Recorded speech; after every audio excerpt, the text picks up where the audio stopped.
Bonjour, minasama konnichiwa, Daruma Sensei desu. Dans les deux dernières vidéos, je vous ai présenté l'écriture des 10 premiers hiragana, c'est-à-dire la colonne Aiueo et la colonne Kakikukeko.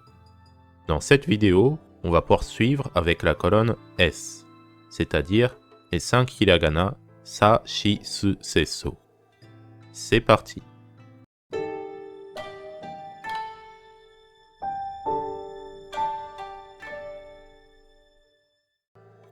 Alors, on va commencer par le hiragana Sa.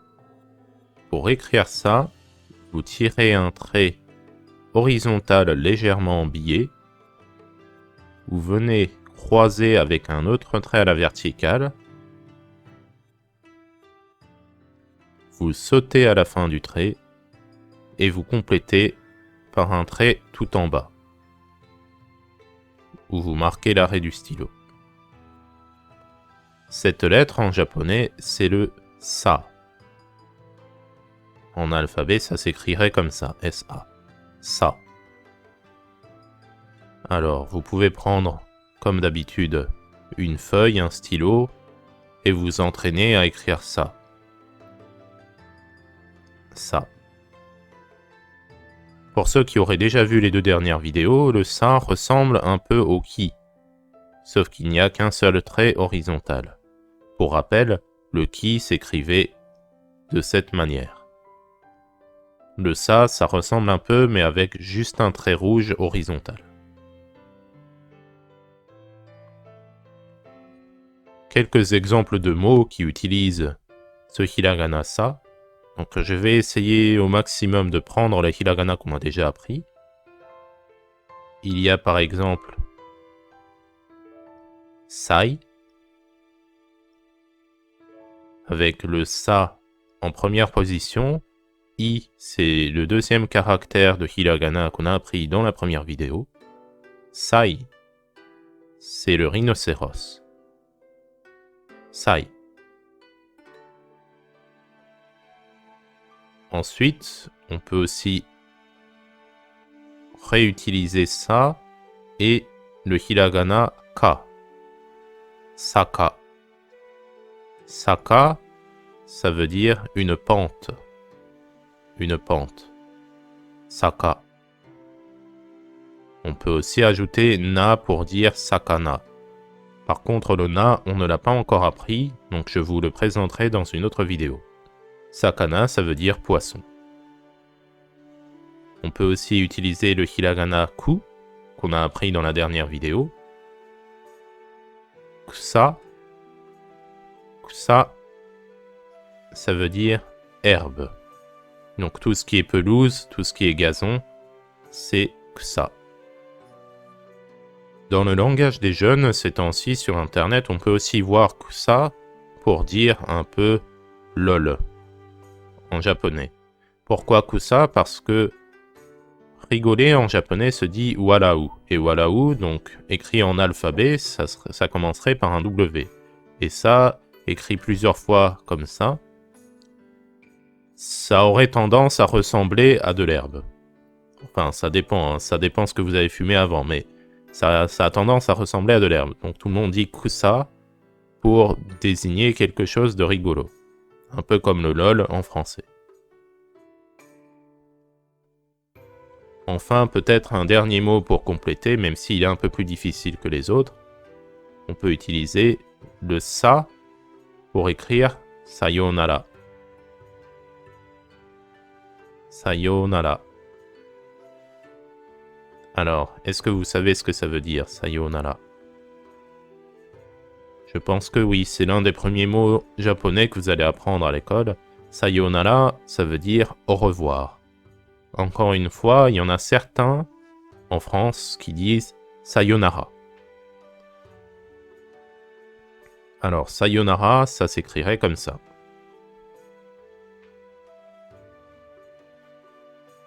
Donc, juste pour précision, aujourd'hui, on a appris le sa, et ce que je veux dire ici, c'est pas sayonara, parce que déjà le R, si vous savez, ne se prononce pas R mais L, donc ça fait sayonara, Et ici, on a le OU, donc le caractère qu'on a appris dans la première vidéo. Donc il y a bien un OU ici. Donc c'est pas sayonara, c'est sayonara. Sayonara, sayonara.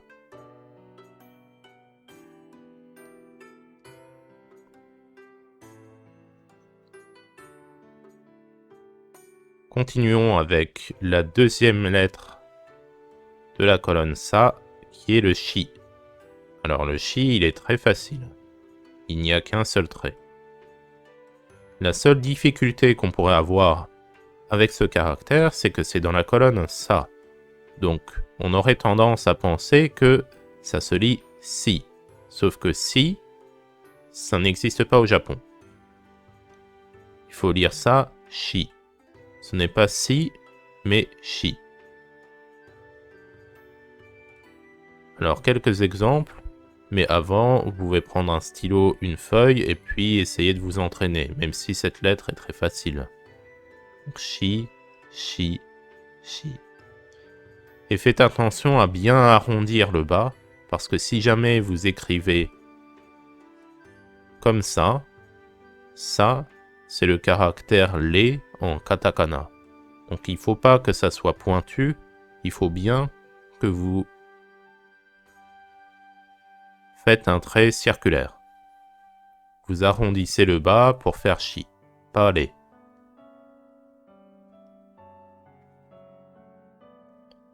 Alors, quelques exemples de mots. Donc, encore une fois, je vais essayer d'utiliser les hiragana qu'on a appris dans les dernières vidéos. Donc, ka qu'on a appris dans la dernière vidéo. Shika. Shika, c'est le cerf au Japon. Shika. Il y a beaucoup de personnages, par exemple dans les mangas, dont le nom commence par Shika. Je ne sais pas si vous connaissez Naruto, il y a Shikamaru par exemple. Et c'est bien le cerf qu'il représente. Shika. Ensuite, on peut utiliser U et Shi pour faire Ushi. Ushi, c'est la vache. Ushi. Ushi. Aussi, on peut utiliser I pour faire Ishi. Ishi, c'est pareil. C'est un mot assez commun au Japon, même dans les noms de famille. Ishi, c'est le caillou ou la pierre. Ishi. Par exemple, il y a des personnages dans les mangas. Dans Bleach, par exemple, Ishida Uryu, celui qui utilise l'arc, c'est Ishi. Donc, dans son nom de famille, il y a le caillou. Ishida, qui est un nom très très commun. D'ailleurs, si on l'écrit en kanji, ça fait Ishi et Da. C'est un petit aparté. Ishi, c'est ce kanji-là. Enfin, peut-être un dernier mot un petit peu plus difficile pour compléter. Donc, shiawase, c'est le bonheur. Donc, shi, qu'on a appris aujourd'hui, a, qu'on a déjà appris. Le wa, vous ne le connaissez pas, mais c'est un peu du bonus. Et se, on va le voir juste après. Shiawase. Shiawase, c'est le bonheur. Donc, si vous êtes heureux ou heureuse, vous pouvez dire shiawase. Shiawase, juste rien que ce mot-là, ça peut former une phrase pour dire vous êtes heureux ou vous êtes heureuse. Shiawase. Vous pouvez aussi dire shiawase desu, si vous voulez être un peu plus poli. Mais vous pouvez juste dire shiawase.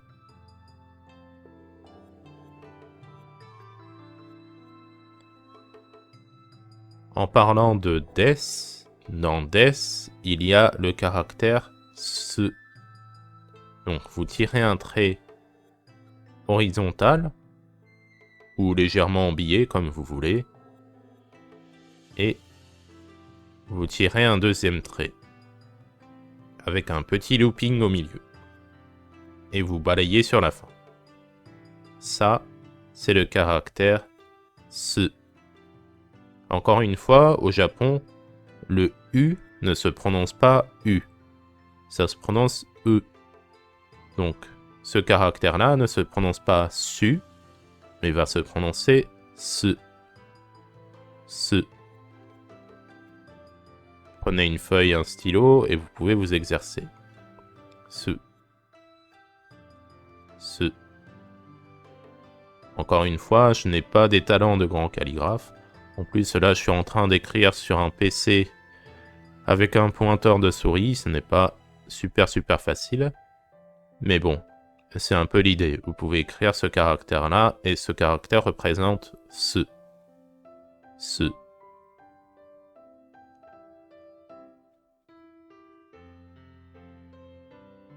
Quelques exemples de mots. Suika. Donc, le i vous connaissez déjà, le k vous connaissez déjà, si vous avez vu les vidéos précédentes. Et aujourd'hui, on a appris le se.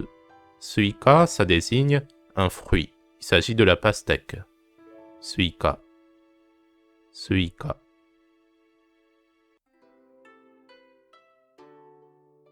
Ensuite, celui-là, je suis sûr que vous connaissez, sushi. Sushi. Sushi, c'est les sushis au Japon. Les sushis. Sushi.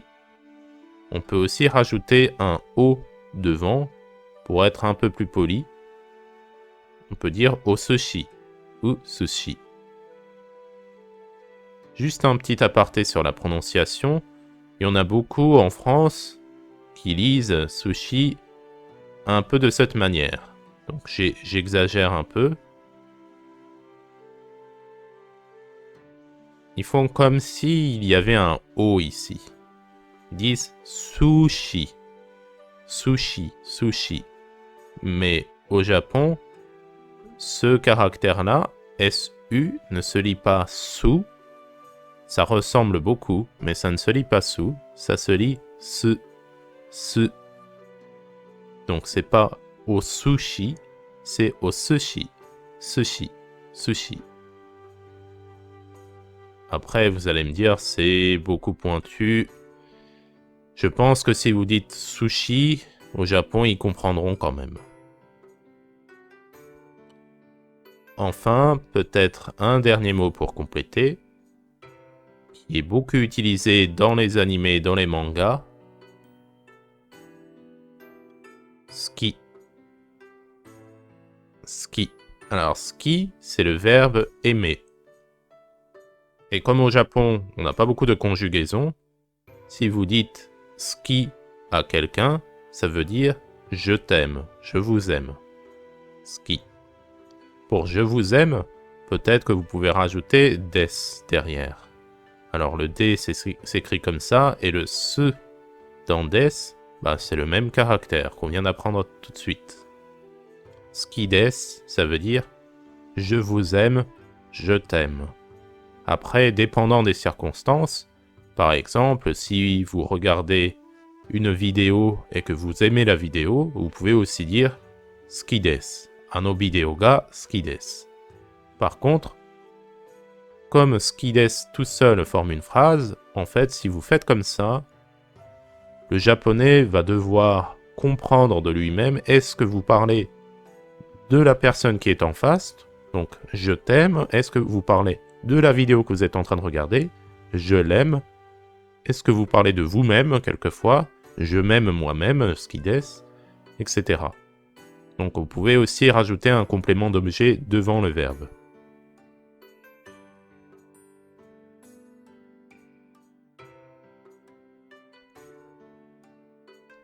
Passons au caractère suivant.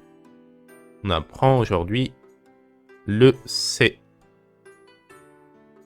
Alors C, il est un petit peu plus difficile que les autres. Vous tirez un trait rouge horizontal, un trait bleu à la verticale, vous sautez, et vous complétez par un troisième trait, qui forme un genre d'angle droit légèrement circulaire. C'est-à-dire qu'il faut arrondir, il ne faut pas que ça soit pointu. Ce caractère-là représente le C. Donc écrit comme ça. Éventuellement, je vais rajouter l'accent juste pour signifier que c'est pas ce, mais c'est C. Vous pouvez prendre encore une fois une feuille, un stylo et vous exercer. Donc un trait horizontal, un trait à la verticale, vous sautez et vous complétez par un trait arrondi à la fin. C. C. Alors, qu'est-ce que vous pouvez utiliser? C, vous pouvez le trouver dans Semi. Semi. Semi représente une cigale au Japon. Semi. Le mi, on l'a pas encore vu aujourd'hui. Ça va être un peu du bonus pour aujourd'hui. Semi. Ensuite, on a Seki. Seki. Alors, Seki, ça peut vouloir dire deux choses, selon la prononciation. Si vous dites Seki, donc du haut vers le bas, Seki, ça veut dire une place. Donc une place dans une salle de classe, par exemple. Ou alors, dans l'avion, dans le train, vous avez réservé une place, c'est le Seki. Sinon, si vous prononcez Seki, Seki, ça peut vouloir dire la toux. Donc quand vous toussez, vous faites un Seki. Enfin, un dernier mot, Sekai. Sekai. Sekai, avec C qu'on vient d'apprendre, le K vous connaissez, le I vous connaissez, si vous avez vu les vidéos précédentes. Sekai, ça veut dire le monde. Donc ça peut vouloir dire la planète Terre, si vous dites que le monde c'est la planète Terre. Ça peut vouloir dire aussi la galaxie, si vous englobez tout l'univers dans votre monde. Ou alors le monde à vous. Jibun no sekai. Jibun no sekai, c'est le monde à vous. Enfin, peut-être un dernier mot un peu plus long, mais qui est très très utile si vous suivez des cours de japonais. Sensei. Sensei. Sensei, il y a deux fois le C. Ça, c'est le mot pour désigner maître, maîtresse ou professeur. Sensei. Sensei. Donc par exemple, au début de la vidéo, je vous dis Konnichiwa, bonjour, Daruma Sensei desu. Daruma, c'est le Daruma. Sensei, c'est le professeur. Desu, pour désigner la formule de politesse. Donc quand je vous dis Konnichiwa, Daruma Sensei desu, ça veut dire bonjour, je suis maître Daruma. Sensei.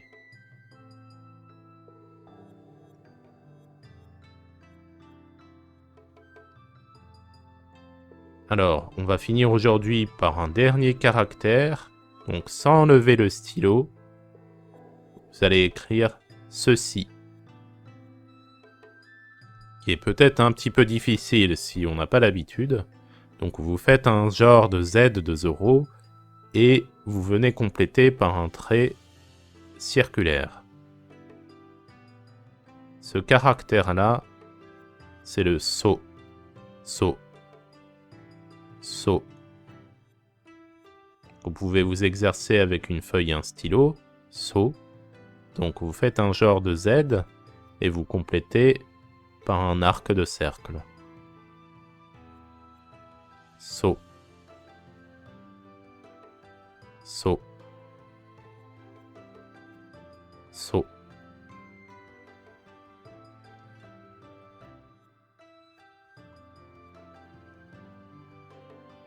So s'utilise dans Soko. Alors, hier, dans une autre vidéo, je veux dire, on a vu le mot Koko. Koko, ça veut dire ici, le lieu où vous êtes actuellement. Soko, ça veut dire là. Quand vous pointez du doigt un autre endroit, c'est Soko. Pour dire là, juste là. Soko. Ensuite, so s'utilise aussi dans sola. Sola. Sola, c'est le ciel. Sola. Encore une fois, au Japon, RA se prononce la et pas ra. Donc si jamais vous voulez écrire ce caractère en alphabet, ça va faire sora. Mais c'est pas sora, c'est sola. Sola.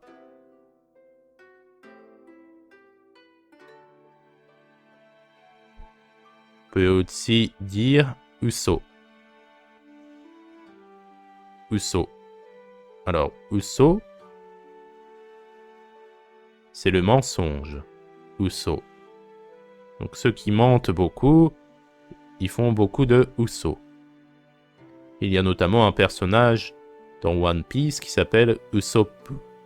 Usopp, c'est uso. Il y a le caractère de mensonge dedans. Enfin, un autre caractère, bon, pas très joli, mais il faudrait le connaître parce que si jamais vous lisez des mangas ou vous regardez les animés, il sort assez souvent Kuso. Kuso. Alors le ku, on l'a appris dans la vidéo précédente. So, on vient de l'apprendre. Kuso. Kuso, ça veut dire littéralement une merde. Une merde. Kuso. Donc un extrémement, c'est kuso. Par contre, vous pouvez aussi l'utiliser en tant qu'injure. Pas pour traiter l'autre de merde. Enfin, si vous pouvez éventuellement, oui, dire que l'autre, omae wa kusoda, pour dire tu es une merde. Mais c'est pas à peu près la même signification qu'en français. Kuso, c'est plus...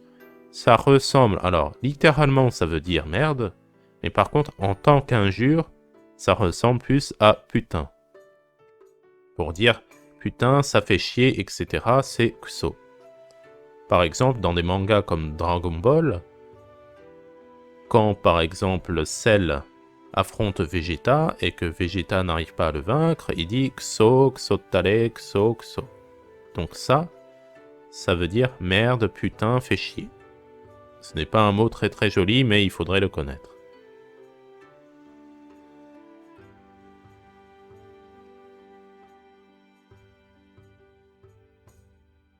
Donc, pour résumer, dans cette vidéo, on a vu les 5 hiragana de la colonne Sashisu Seso. Donc, Sa, Shi, Su, Se et So.